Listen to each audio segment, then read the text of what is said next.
Dans la rubrique à ne pas confondre, depuis des semaines, on n'entend que cela, le torchon brûle entre Ottawa et Québec au sujet des bourses du millénaire. Là, je voudrais seulement vous signaler qu'il s'agit d'un désaccord concernant le fonds spécial prévu pour l'éducation de nos enfants et non pas d'une dispute constitutionnelle au sujet du scrotum du doyen du fan club de Paul Oud.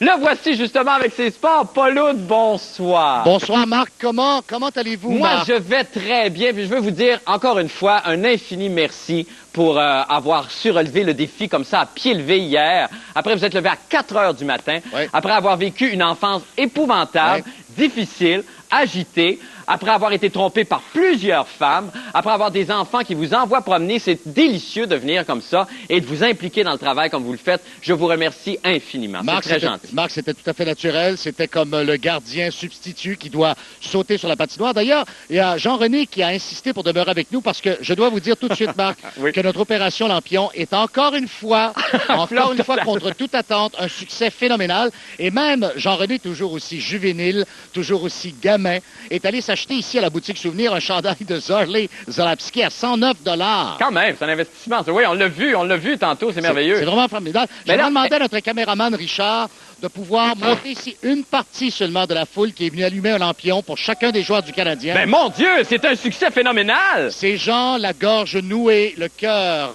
serré, ont passé la nuit ici devant le Centre Molson en attente de notre vigile. Et je demanderai à ceux-ci de s'approcher lentement parce que nous avons 21 lampions, un pour chaque joueur.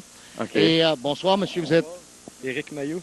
Vous allumez un lampion pour quel joueur? Mark Recchi. Mark Recchi, le meilleur marqueur du Canadien. Oui, qui a une cheville amochée, apparemment. Est-ce qu'il va jouer ce soir, Paul? Oui, il va pouvoir jouer. Il y a 3 joueurs qui sont retranchés de l'alignement. D'ailleurs, on a retiré 3 lampions tout à l'heure. Vous voyez ici qu'il y a un lampion que mon ami Jean-René tient. Ça, c'est le lampion Scott Thornton qui ne joue pas. D'accord. Il y a aussi Mick Vukota, le dur à cuire. D'accord. Et il y en a un autre qui ne jouera pas également ce soir, c'est Saku Koivu. Bonsoir, vous êtes? Bonsoir, c'est Raphaël Toin. Raphaël, et vous allumez un lampion pour quel joueur? Martin Oshinski. Martin Oshinski. OK. C'est très bien ça. Ben, bonsoir, bravo. vous êtes? Jérôme Pelletier. Jérôme? Ouais. Pour quel joueur, Jérôme? Stéphane Quintal. Stéphane Quintal qui fait un retour au jeu. Ça se pourrait, Marc, que le Canadien joue à 8 défenseurs ce soir. Et est-ce qu'on sait le nom du gardien qui sera en poste ce soir? Oui, ce n'est pas Thomas Vokun, malheureusement, pour Jean-René. Il s'agit de Endemo. Bon, ben c'est ça qu'on pense. Très décevant, parce que moi, j'aurais choisi Jocelyn Thibault, qui a été meilleur, il faut dire, Jean-René, cette année, par rapport à Mauve face aux Pingouins. Mais il coûte moins cher. L'expérience, c'est quand même important. On a vu ça dans ton remplacement hier. Oui. Je ne sais pas si c'est un compliment. Bonjour. Un dernier, Paul. Lagne. Pardon? Lagne. Lagne. Pour quel joueur? Larry Walker. Ah, c'est magnifique. OK, parfait. Merci beaucoup. Évidemment, les gens sont émus ce soir. Ben oui, je comprends. Paul, c'est tout le temps qu'on a, malheureusement. Il faut qu'on se laisse. Est-ce que vous restez pour le match? Non, on reste pour les lampions et c'est un succès remarquable. Jean-René a prévu une victoire du Canadien 3-2, but de Poulain en surtemps. OK, et vous? À demain. Moi, je prévois une victoire des Pingouins 1-0. OK, bon, ben, bonne soirée à tous, puis merci d'avoir été là.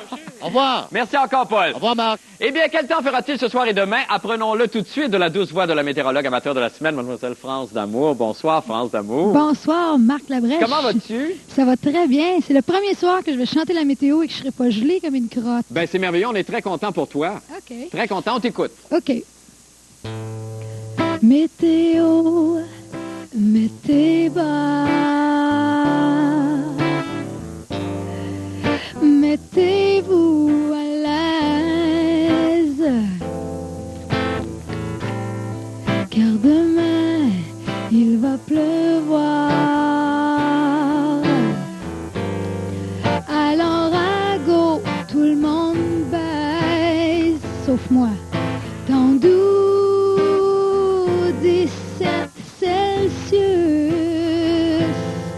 Jean-René, veux-tu que je sois ta Vénus? Elle l'a dit. Elle l'a dit. Elle l'a dit.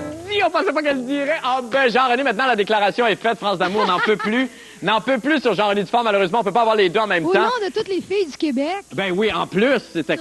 On va montrer ton disque, France, avant que tu reviens demain, évidemment. Je l'ai même pas vu moi-même. Tu l'as même pas vu toi-même? Non. Elle est chouette, ta pochette. Pas mal quand même. Elle est pas mal. Alors, ça s'appelle Le silence des roses, France D'Amour.